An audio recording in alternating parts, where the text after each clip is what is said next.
अस्सलाम वालेकुम students. I hope आप ठीक होंगे। आज के लेक्चर के अंदर हम लूप की टाइम कॉम्प्लेक्सिटी के बारे में बात करेंगे। इससे प्रीवियस लेक्चर्स के अंदर हम देखते हुए आ रहे हैं कि एल्गोरिथम्स क्या होते हैं, उनकी कॉम्प्लेक्सिटीज़ को किस तरह फाइंड किया जाता है, और इस कोर्स के अंदर जो कि हमारा डिज़ाइन एनालिसिस ऑफ एल्गोरिथम का कोर्स है, उसके अंदर हम क्या क्या टॉपिक्स पढ़ेंगे। तो आज उसी में से एक टॉपिक है कि लूप की टाइम कॉम्प्लेक्सिटी किस तरह फाइंड करते हैं।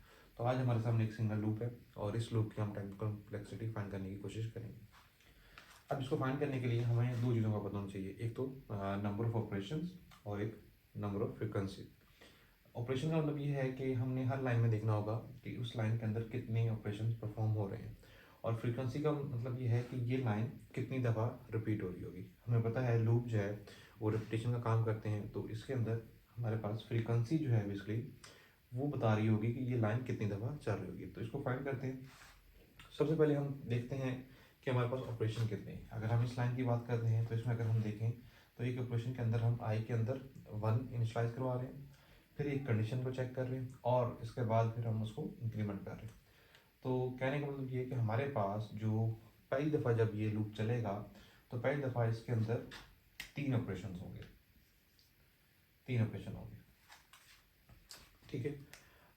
जिसके अंदर एक इनिशलाइज होगा, दूसरे के अंदर कंडीशन चेक होगी, और फिर हमारे पास जो अपडेट वाला काम है वो होगा।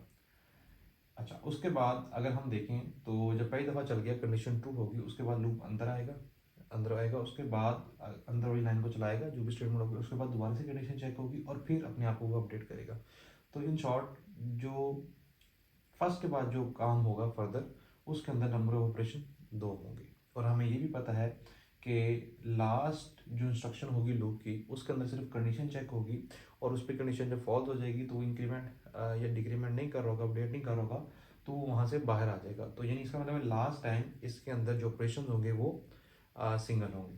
तो हम ये लिख सकते हैं, ये हमने स्टार्ट में लिखा, और उसके बाद हम इसको लिखते हैं कि लास्ट में कितने होंगे, 1 होंगे, ठीक है। हमने फर्स्ट यानी पहले इंस्ट्रक्शन के अंदर कितने ऑपरेशन हुए, लास्ट इंस्ट्रक्शन के अंदर कितने हुए, प्लस मिड जो था उसके अंदर कितने होंगे, उसके अंदर हमारे पास 2 होंगे। अब जो मिड वाली इंस्ट्रक्शन है वो बार बार रिपीट हो रही है, उसके अंदर रिपीटेशन आ रही है।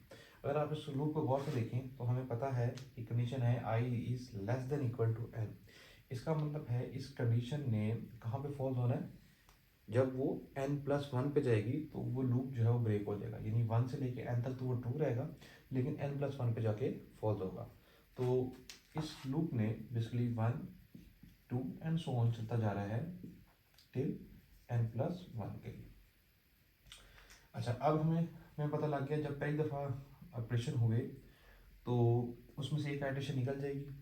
अगर हम इसको यहाँ से निकालने की कोशिश करें तो n+1 पे जब था, तो जब पहली दफ़ा फॉर लूप चला जिसके अंदर 3 ऑपरेशन हुए, तो बकाया पीछे जो हमारा लूप जो रह गया होगा वो होगा 1 से लेके n के लिए रह गया होगा, क्योंकि n+1 के लिए एक आइटरेशन जो है वो हम चला चुके हैं। इसी तरह अगर हम बात करते हैं लास्ट आइटरेशन में चला जाता हूँ जिसके अंदर नंबर ऑफ ऑपरेशन 1 हो रहे थे, तो अब हमारे पास जो लूप बकाया रह जाएगा, जो नंबर ऑफ आइटरेशन आ जाएंगी वो n-1 रह जाएंगी। तो इसका मतलब ये है कि मिड के अंदर जो फ्रीक्वेंसी आएगी वो हमारे पास क्या आएगी, n-1 आएगी, ठीक है। तो इस तरह हमने इस लाइन की जो है वो फ्रीक्वेंसी निकाल ली। अब उसके बाद हम अंदर आ गए, अंदर वाले को देखते हैं, और हमें पता है अंदर वाला कब चल रहा होगा, जब पहली दफ़ा ये 2 हुआ होगा और उसके बाद ये रिपीट करता रहेगा अपने आप को, और हमें पता है n+1 पे जाके ये फॉल्स होगा। अगर ये n+1 पे जाके फॉल्स होगा तो अंदर वाली स्टेटमेंट n टाइम चल रही होगी। तो हम यहाँ पे लिख सकते हैं कि इसकी फ्रीक्वेंसी जो होगी वो n टाइम होगी। अगर ये n+1 है तो ये n टाइम होगी, और इसके अंदर ऑपरेशन कितने हो रहे हैं, 2, एक तो ये मल्टीप्लिकेशन और दूसरा असाइनमेंट। तो हम यहाँ लिख सकते हैं नंबर ऑफ ऑपरेशन कितने हैं, 2, और ये कितनी दफ़ा चलेगा, n टाइम चलेगा। अब हम क्या करते हैं, अब इन दोनों जो हमने ये फाइंड की ऑपरेशन ऑफ फ्रीक्वेंसी, इन दोनों को हम प्लस कर लेते हैं आपस में, और एक हमारे पास इक्वेशन ड्रॉ हो जाएगी। तो हम लिखते हैं, इक्वेशन बना लेते हैं इसकी, 3+1 + 2 ऑफ n-1 + 2 ऑफ n। इसको जब हमने ऊपर किया तो 4 + 2n -2 + 2n। अब इसको कंबाइन कर दें तो हमारे पास ये बन जाएगा 4n + 2। तो ये इस फॉर लूप की हमने एक इक्वेशन ड्रॉ कर ली। तो हमें पता लगा कि हम किसी भी लूप की एक इक्वेशन ड्रॉ कर सकते हैं और बेसिकली ये उसकी टाइम कॉम्प्लेक्सिटी की एक इक्वेशन ड्रॉ होगी। और इसमें से हमने देख लिया कि जो हमारे पास वेरिएबल टर्म है, जो कि हमारे पास इस टाइम अगर आप देखें ये वाली साइड कांस्टेंट है, इसी तरह यहाँ पे भी कांस्टेंट है, जो वेरिएबल है वो इंक्रीज हो रहा है। अगर हम n का साइज 10 कर देंगे तो 10 को 4 से मल्टीप्लाई करेंगे और +2 उसके अंदर ऐड कर देंगे, यानी हमारे पास 42 एडिशन होगी। इसी तरह अगर n को हम 2 कर देते हैं तो 2 4 ज़ा 8 + 2 10 होगी। ठीक है, तो जितना n का साइज इंक्रीज होता जाएगा उतनी हमारी कम्प्लेक्सिटी इंक्रीज होती जाएगी।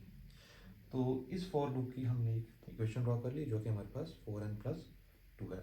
आई होप आपको ये समझ आ गई होगी। अब नेक्स्ट वीडियोस के अंदर हम इसी फॉर लूप की और मज़ीद वेरिएशन देखते हैं और उनकी इक्वेशंस ड्रॉ करने की कोशिश करते हैं और फिर उससे हम देखते हैं कि उसकी टाइम कॉम्प्लेक्सिटी की जो इक्वेशन है वो क्या होगी। Thank you.